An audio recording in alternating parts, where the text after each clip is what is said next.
Hey guys good morning welcome to my new mini blog आम कटकड़ प्रसिद्ध Jagannath temple से ही बाट देकी मुझे पहुँची गली आम चर्च को एवं चर्च रे जो पहुँचली तो सबुआड़े टिके वर्षा वर्षा हो जाता है परिवेशटा ग्रीन कलर देखाऊला और मोर आउटफिट व्हाइट कलर थिला।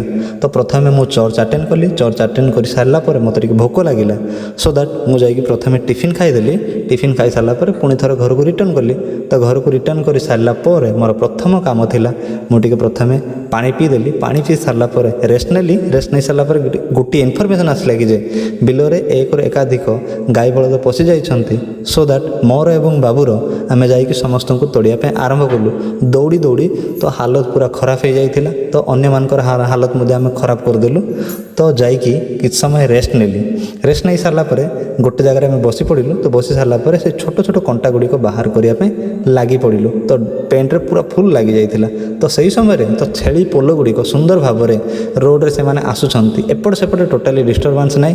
तो जड़े पर जड़े आराम से आसुछन्ति एवं तांको पछरे समस्तंकर मालिक आसुछन्ति। देखंतु मालिकर की गेटअप। तो यही मिनी ब्लॉगटा को बर्तमान मुझे एंड करने चाहूँगी एवं यही मिनी ब्लॉगटा को भल लगे लाइक कमेंट शेयर निश्चय करंतु। Thank you.